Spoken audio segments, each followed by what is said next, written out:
Senhor para todos os meus irmãos. Amém. Queria convidar você para abrir a sua Bíblia no livro de Hebreus, carta aos Hebreus, capítulo 12. E vamos ler a palavra de Deus a partir do versículo 1. Hebreus capítulo 12, a partir do versículo 1. A palavra de Deus nos diz assim: portanto, nós também, pois que estamos rodeados de uma tão grande nuvem de testemunhas, deixemos todo o embaraço e o pecado que tão de perto nos rodeia e corramos com paciência a carreira que nos está proposta, olhando para Jesus, autor e consumador da fé, o qual, pelo gozo que lhe estava proposto, suportou a cruz, desprezando a afronta, e assentou-se à destra do trono de Deus. E todos dizem amém. Pai, muito obrigado pela tua palavra e o privilégio de nós podermos ouvir a mesma. Agora que o teu Espírito Santo venha trazendo a inspiração, a graça, a sabedoria, o entendimento em cada um dos nossos corações, e que ela produza os frutos para a qual o Senhor a tem enviado esta noite. Em nome de Jesus, mais uma vez todo o povo de Deus diz amém. Pode sentar-se, meu querido irmão. Muito obrigado. Meus queridos, eu tenho nesta noite lido uma porção da palavra de Deus e quero esta noite falar com bastante prazer no meu coração para um grupo composto na sua maioria por jovens, porque esta é uma peculiaridade não apenas das nossas igrejas, mas também do mundo atual. Nós vivemos num mundo que proporcionalmente predomina a juventude. Uma pesquisa feita recentemente consta que 60% da população mundial são jovens. Ou seja, nós temos hoje no mundo 3 bilhões de pessoas com menos de 40 anos de idade. 3 bilhões de pessoas. Isso significa que nós estamos vivendo num mundo predominantemente jovem. E os jovens influenciam em todas as áreas a sociedade, quer seja para o bem ou quer seja para o mal. Infelizmente, em muitas áreas, esta juventude está se levantando para influenciar para o mal. Há uma geração nova hoje surgindo no mundo, e esta geração, na sua maioria, estão mais inclinados para o mal que para o bem. Como nos dias de Elias, havia uma multidão, uma nação quase inteira inclinada para o mal, a ponto do profeta sentir que estava só. Mas foi nessa hora que Jeová bradou e disse para Elias: Elias, não se sinta tão só, porque ainda tem 7.000 que não dobraram os joelhos para Baal. E esta noite eu tenho o prazer de dirigir uma palavra a um grupo de jovens que, comparativamente com a sociedade, é um grupo ainda pequeno, mas fazem parte desses 7.000 que não dobraram os joelhos para Baal. E conforme eles cantaram, fazem também parte deste grupo de jovens que diz: nós não nos inclinaremos e nós não adoraremos a estátua que Nabucodonosor levantou. Nós não nos inclinaremos para este mundo perverso, perdido. Nós não nos inclinaremos para o mundo idólatra. Nós não nos inclinaremos para o mundo cheio de vaidade, de pecado, arruinado. Nós ficaremos em pé, olhando para Jesus, o autor e o consumador da nossa fé. E eu quero esta noite, com esta palavra de Deus, estimular os nossos jovens e esta igreja santa do Senhor, para que continuemos de pé, porque Deus precisa de nós neste mundo de pé. Na verdade, é um desafio permanecer de pé, é um grande desafio em toda a história de Deus, não apenas na atualidade, mas no passado. Sempre foi difícil permanecer de pé. Como aqueles jovens, para eles foi muito difícil enfrentar aquele desafio e permanecer de pé. Não foi fácil para outros também permanecerem de pé. Mas Deus nos chama, e Deus chama a igreja da atualidade para ser uma igreja que fique de pé, que não se prostre diante deste mundo. Eu tive a infelicidade de ouvir de um líder religioso não faz muito tempo, de bastante influência em nosso país, e é um líder evangélico de bastante influência em nosso país. E eu tive a infelicidade de ouvir ele dizer, e ele disse que não há nada que possamos fazer, porque a sociedade está corrompida, e essa corrupção vai entrar dentro da igreja, quer nós queiramos ou quer nós não queiramos. Ele estava dizendo que a igreja, segundo a sua opinião, é um reflexo da sociedade. Mas me permitam dizer que esse conceito é um conceito totalmente antibíblico, e eu vou mais longe. Esse conceito é totalmente diabólico, porque a igreja não é um reflexo da sociedade. Há uma diferença.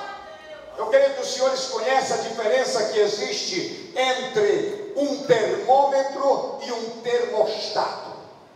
O termômetro, ele apenas mede a temperatura, mas o termostato, quem trabalha com ar-condicionado, com geladeira e essas questões, aquecimento de água, sabe do que eu estou falando. O termostato, ele controla a temperatura.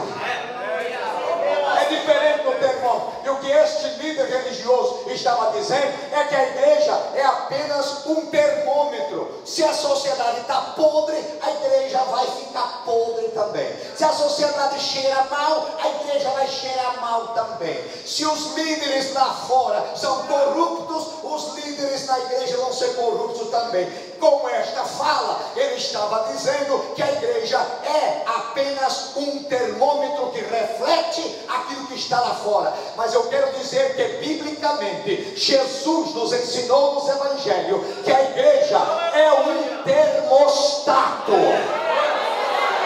A igreja é o sal da terra. A igreja é a luz do mundo.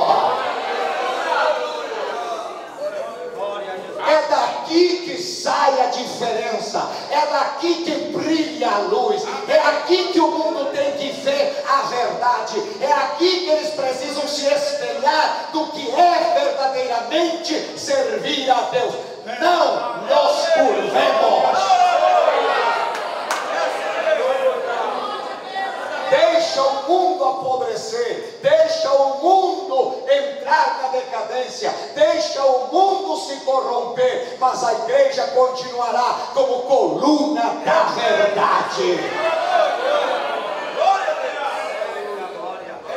É um desafio, e é um desafio grande, não é um desafio pequeno. É um desafio para a igreja. E eu quero esta noite justamente abordar esse ponto. O desafio que a juventude e cada um de nós, a igreja em geral, enfrenta nestes dias em que nós estamos vivendo. O escritor aos Hebreus, no texto que eu li, ele começa dizendo, portanto, nós também. E esse portanto, nós também, ele se refere ao texto que ele vinha e ao tema que ele vinha discorrendo, comentando no capítulo 11. Porque como a maioria dos senhores sabem, a Bíblia em seu original não foi escrita em capítulos e versículos.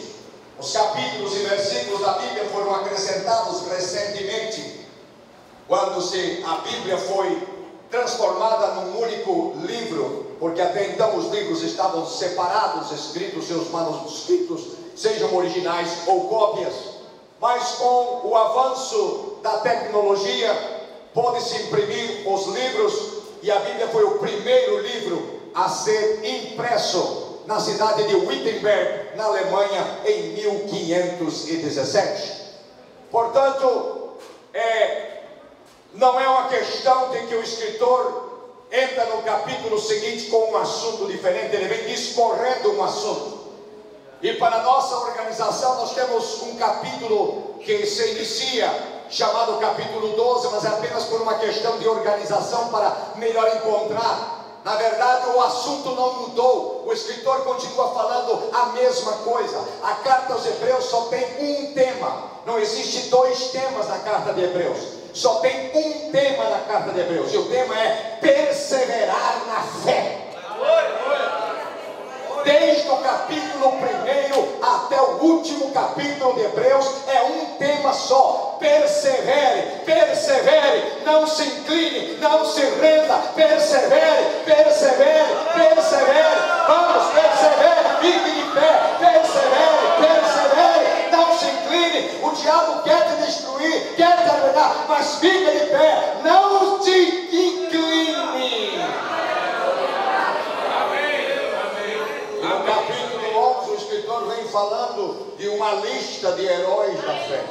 Todos nós conhecemos e nós damos esse título. A Bíblia não dá esse título, mas nós damos esse título, que é correto. Não é nada de errado em dizer que ali estão verdadeiramente os heróis da fé. A única coisa é que eles não foram os únicos heróis da fé. Ali é uma pequena lista dos heróis da fé. Naquele dia, meu querido irmão, quando a trombeta soar e quando Jesus disser: vinde benditos do meu Pai, e possuir por herança o reino que vos está preparado, aí a lista dos heróis da fé vai estar completa.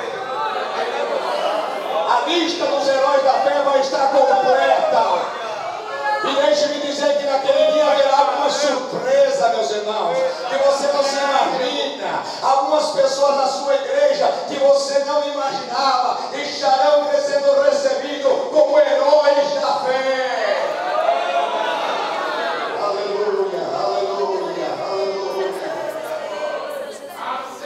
E neste comentário vasto que o escritor dos Hebreus faz sobre aqueles que triunfaram no passado, ele faz isso para mostrar aquela comunidade de crentes sofrida, aquela comunidade de crentes que estava sendo perseguida, muito perseguida, a ponto de ter já perdido todos os seus bens, segundo a própria carta revela. A perseguição era severa, era muito forte, mas o escritor mostra para eles que outros no passado haviam passado por lutas semelhantes, por provações semelhantes, por dificuldades grandes, e começa mostrando que pela fé Abraão, pela fé Abel, pela fé Moisés, pela fé Noé, pela fé Raabe, pela fé José, pela fé, e continuou pela fé, e por mais fé, e por mais fé, e mais fé, e pela fé, e por mais fé, e mais fé, pela fé.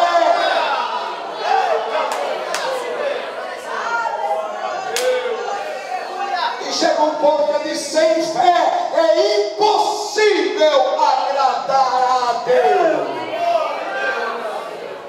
É preciso que nós expressemos, manifestemos a nossa fé. Amém. E eu sei que alguns de vocês, como é natural quando nós falamos de fé, ficam pensando: mas pastor, como é mesmo esse assunto de fé? Eu queria ter mais fé, mas como é mesmo esse assunto de fé? Deixe-me dar-lhe uma pequena definição de fé que tocou muito o meu coração. Fé não é apenas crer, apesar da falta das evidências. Esse é o conceito mais comum que todos nós temos de fé. Fé é crer, mesmo quando não temos nenhuma evidência. É correto, não está errado, é correto. Mas fé é mais do que isso. Fé não é apenas crer quando não temos evidência. Fé principalmente é crer apesar das consequências. Não sei se você está entendendo o conceito.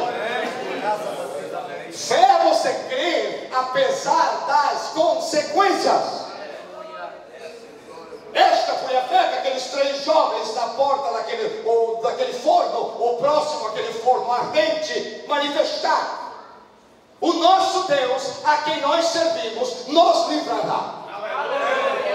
Mas se Ele não nos livrar, olhem as consequências. Mas se Ele não nos livrar, mesmo assim, mesmo que nós tenhamos que sofrer consequências, nós vamos ficar firmes.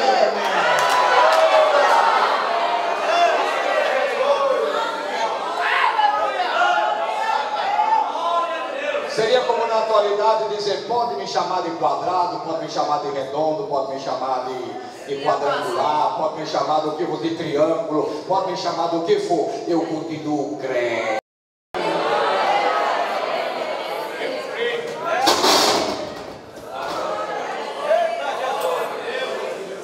Eu continuo fiel ao meu Deus.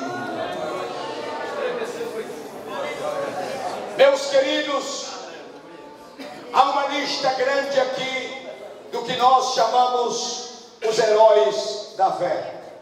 Brevemente, já mencionei eles. Pela fé Abraão, Sara, Isaac, José. Pela fé Moisés. Pela fé Raabe, a meretriz. Esses homens, pela fé Daniel, Gibeão, Baraque, Sansão, Jefté, Davi, Samuel e os profetas. Uma lista grande, bastante extensa de homens que viveram pela fé. Eles realmente são lembrados hoje como homens que fizeram a diferença. Amém. Eles fizeram a diferença. Hoje nós lembramos deles como homens, jovens, mulheres, homens que fizeram a diferença. Amém. Amém. Amém. Nos Estados Unidos há um feriado entre os poucos que se guardam, pouquíssimos feriados nos Estados Unidos, mas este é um deles, e é o Memorial Day. Esse feriado é o dia da memória. Nesse dia se lembram os caídos na guerra, são lembrados pela nação, e é um feriado bastante respeitado, de muita consideração. Neste dia as autoridades de todos os países levam coroas de flores aos cemitérios onde os soldados de todos os departamentos do exército, das forças armadas, ali caíram e estão sepultados, deram as suas vidas em favor da sua nação, numa guerra para defender a sua nação. Este é um dos pouquíssimos feriados que realmente são guardados e celebrados ali naquele país.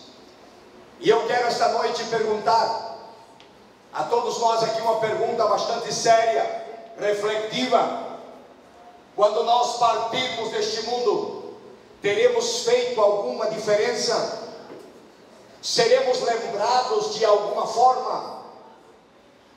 Seremos lembrados por termos feito a diferença neste mundo?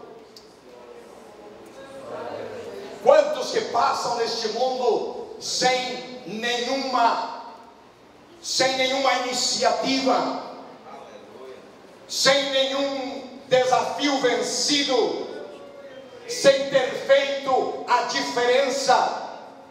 Esses homens do passado, a quem o escritor aos Hebreus se refere no capítulo 11, todos eles fizeram a diferença, e por isso foram lembrados e são lembrados até a atualidade, porque eles fizeram a diferença.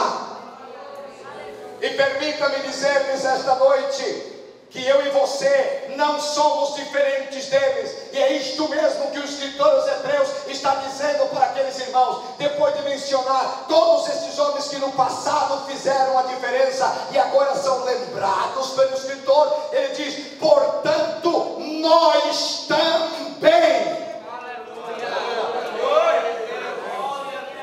Portanto, nós também. O que o escritor está diferentes, nós temos a mesma oportunidade, nós enfrentamos o mesmo desafio, nós temos a mesma chance de sermos vencedores e triunfarmos como eles triunfaram. Vocês acham que José era um jovem diferente dos jovens que estão aqui esta noite? Não, José não era nem um pouquinho diferente. Daniel era diferente dos universitários que estão aqui esta noite? Não, nem um pouquinho diferente. Os jovens do passado, jovem Samuel, não era nem um pouquinho diferente dos jovens da atualidade. Davi não era nem um pouquinho diferente. Um trabalho humilde, jovem simples, jovem que, humanamente falando, não tinha nenhuma chance diante do ponto de vista natural, cultural daquela época, porque ele era o último de 8 filhos, e a bênção normalmente ela era no sentido do primogênito decrescente até o menor sempre recebia a menor porção. Então Davi, pelo ponto de vista humano, era o que receberia menos e seria menos, mas aos olhos de Deus, Deus quis escolher ele para ser o rei de Israel. Será que Davi era diferente dos jovens da atualidade? Não, não é. Davi não era diferente, José não era diferente, Samuel não era diferente, nenhum deles era diferente. Todos nós temos as mesmas chances, as mesmas possibilidades, enfrentamos desafios semelhantes ao que eles enfrentaram, porque a nossa luta, como a luta deles, não é contra a carne, nem contra sangue, mas contra principados, potestade nos ares, mas no nome do Senhor e no poder do sangue de Cristo, somos vencedores. Portanto, nós também, eu queria esta noite, não apenas usar o sentido coletivo, mas no sentido individual. Eu gostaria que os jovens esta noite, eu gostaria que a igreja esta noite, pudesse assimilar esta palavra do escritor aos Hebreus, no seguinte sentido: portanto, eu também. Portanto, eu também. Quem é que tem esta noite coragem de dizer, portanto, eu também? Portanto, eu também. Aleluia. É isso mesmo. Portanto, eu também. Deus tem um plano com você. Deus quer usar você. Deus quer fazer de você uma bênção neste mundo. Deus quer fazer coisas grandes neste mundo através da sua vida. Tudo que nós precisamos fazer é nos colocarmos nas mãos do Senhor. Tudo que nós precisamos fazer é cumprir aquilo que o Senhor diz na sua palavra. Ore, portanto, nós também, eu também, tendo em vista esta possibilidade, tendo em vista esse testemunho que nós já vimos, deixemos todo o embaraço e o pecado que tão de perto nos rodeia e corramos com paciência a carreira que nos está proposta, olhando para Jesus. Olhando para Jesus. Portanto, eu também. Você é um potencial para ser usado nas mãos de Deus. Não importa as suas origens, não importa os seus problemas, não importa as dificuldades que você enfrenta, se você se entregar nas mãos de Deus e você confiar no Senhor e servir ao Senhor e buscar ao Senhor, Deus irá usar a tua vida de uma maneira extraordinária. Este mundo ainda está para ver o que Deus é capaz de fazer com um homem que se entrega inteiramente nas suas mãos.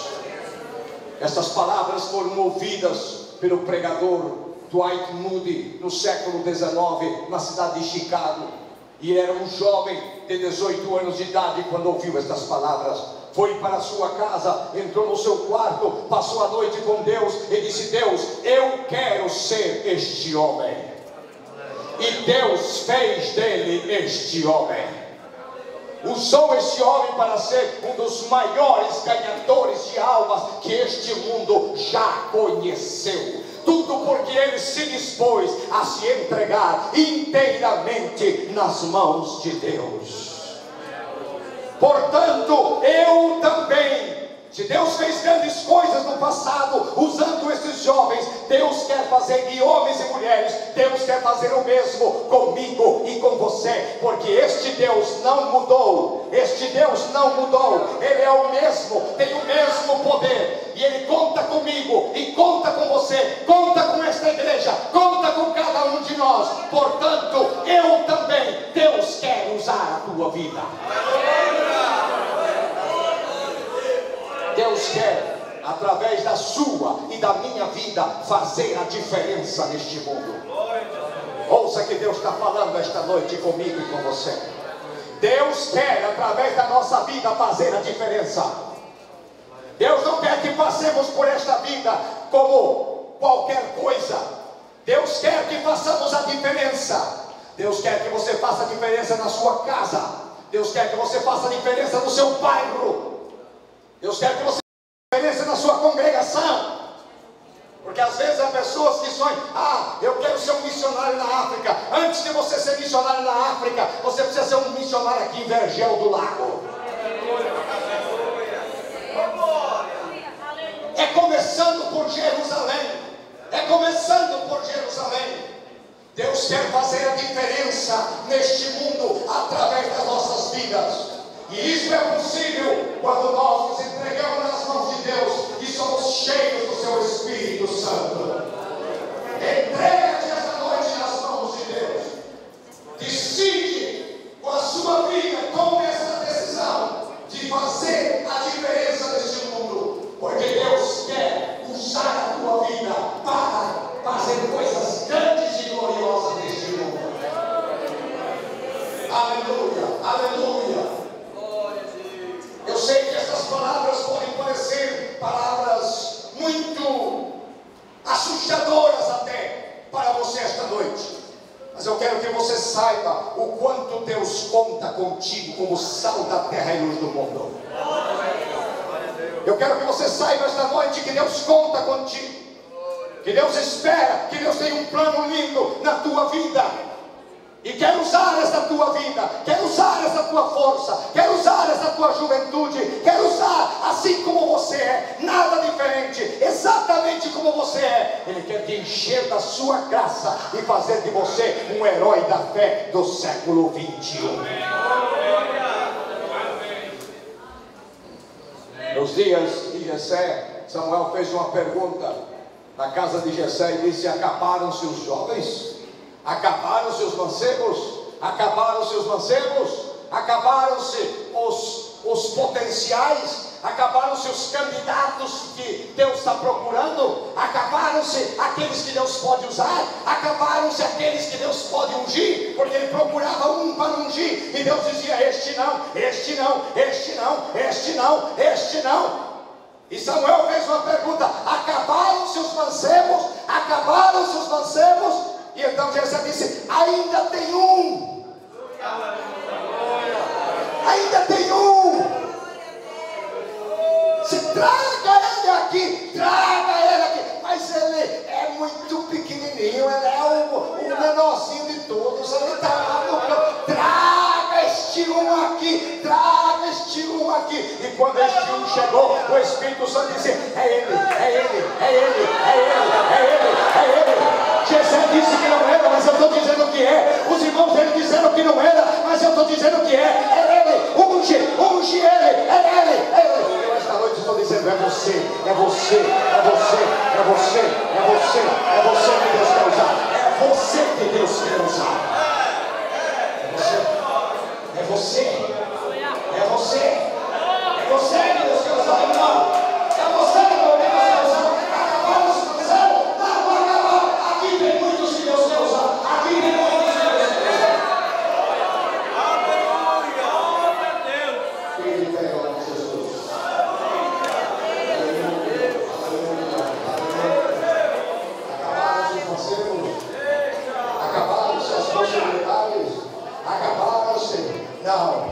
não se acabou. Deus ainda tem fiéis soldados seus.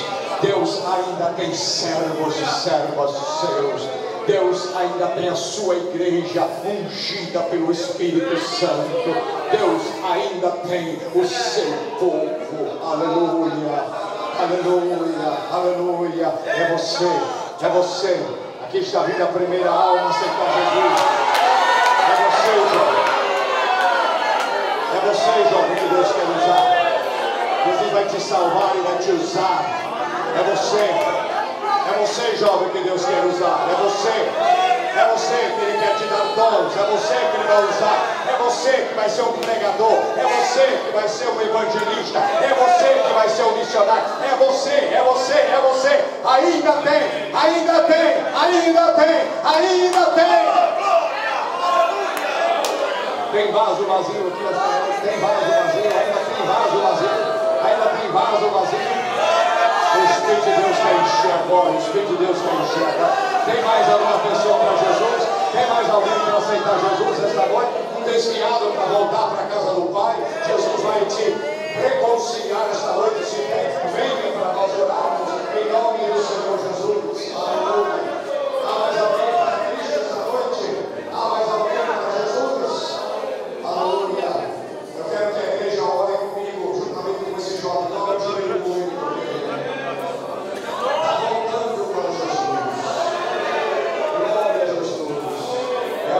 Coisa, meu querido jovem, que você está fazendo. Deus te abençoe muito.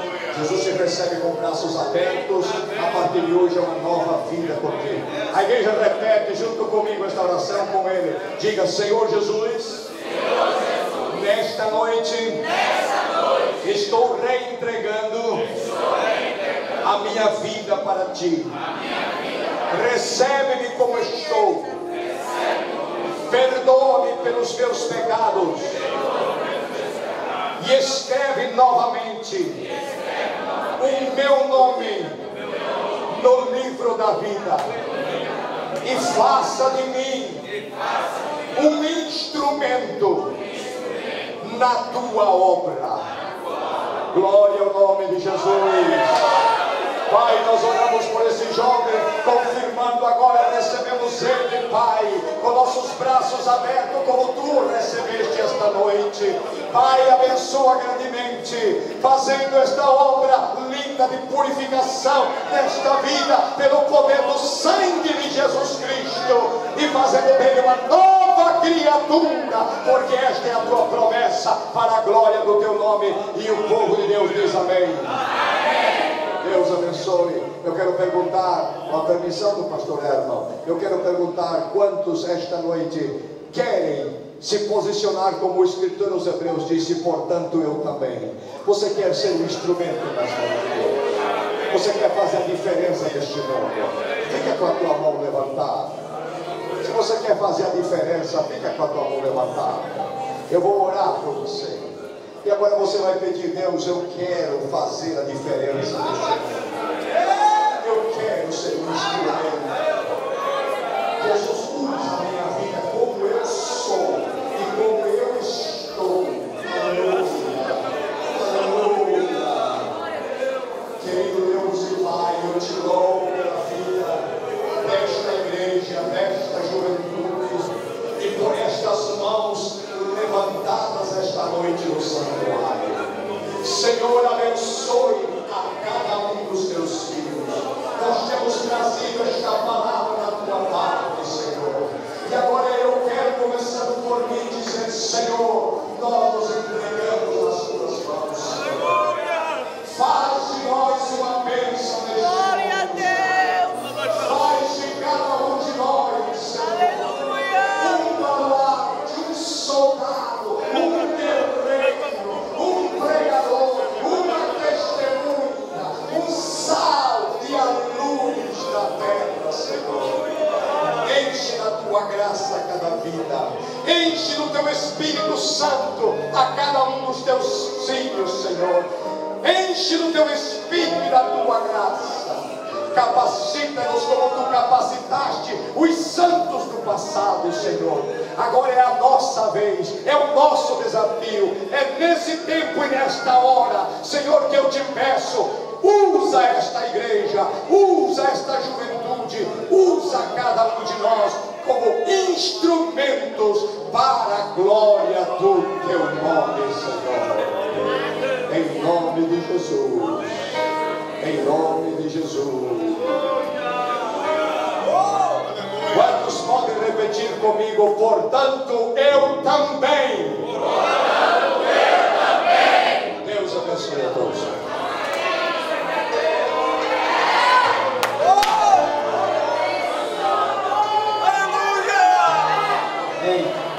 A graça do nosso Senhor Jesus Cristo, o amor de Deus nosso Pai, a comunhão e as consolações do Espírito Santo seja com todo o povo de Deus, e todos dizem amém.